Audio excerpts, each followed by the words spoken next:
রামিসাকে ধর্ষণ ও হত্যার ঘটনায় তার পরিবারের সাথে দেখা করেছেন প্রধানমন্ত্রী তারেক রহমান।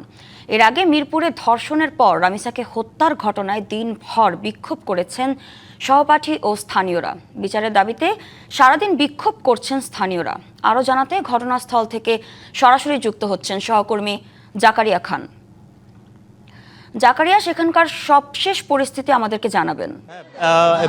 রামিসা হত্যাকাণ্ডে যেই আন্দোলন চলছিল সেটি কিন্তু সারা দেশেই ছড়িয়ে পড়েছে এবং এই মুহূর্তে আমি রয়েছি মিরপুর 10 নম্বরে। তার বাসার সামনে থেকে কিন্তু বিক্ষুব্ধ জনতা তারা মিরপুর 10-এ এসে মিরপুর 10-এর যে সড়কটি রয়েছে, মোড়টি রয়েছে, সেটি অবরোধ করে এই মুহূর্তে তারা বিভিন্ন স্লোগান দিচ্ছেন এবং রামিসা হত্যাকাণ্ডের তদন্ত দ্রুত সময়ে শেষ করে দোষীদেরকে শাস্তির আওতায় আনার জন্য কিন্তু তারা এই মুহূর্তে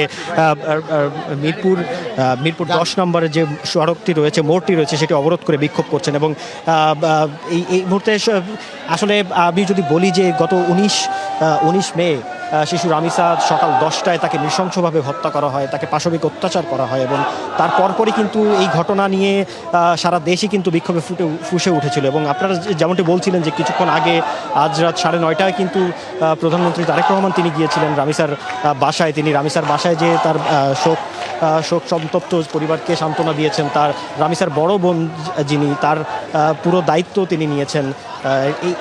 এর পরপরই কিন্তু তারপরও কিন্তু যে বিক্ষুব্ধ জনতা তারা কিন্তু কোনোভাবেই মানছেন না।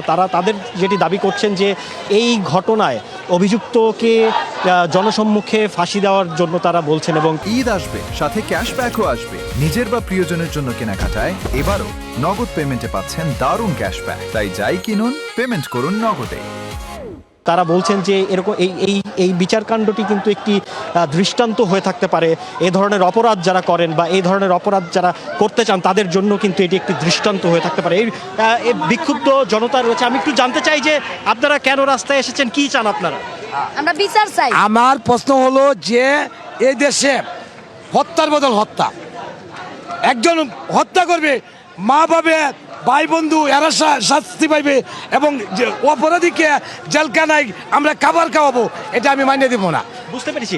যেমনটি শুনছিলেন যে আসলে কিন্তু এখানে এই মুহূর্তে মিরপুর 10 নম্বরে কিন্তু সর্বস্তরের জনগণ তারা এখানে এসেছেন। ছাত্র, কর্মজীবী, পেশাজীবী সবাই কিন্তু এসেছেন এবং তারা একটি দাবি জানাচ্ছেন যে এই যে ধর্ষক, এই যে অপরাধী শিশু রামিসা হত্যাকাণ্ডের যে অপরাধী মূল অভিযুক্ত, তাকে কিন্তু জনসম্মুখে তারা বিচার করার দাবি জানাচ্ছেন এবং সেই দাবিতেই কিন্তু তারা এই মুহূর্তে সড়ক অবরোধ করে অবস্থান করে আছেন। এবং তারা কতক্ষণ থাকবেন সেটি আসলে আমরা বলতে পারছি না। পরবর্তীতে আপনাদের মাধ্যমে দর্শকদেরকে আমরা সে বিষয়ে জানাতে পারবো। জাকারিয়া, আপনাকে ধন্যবাদ।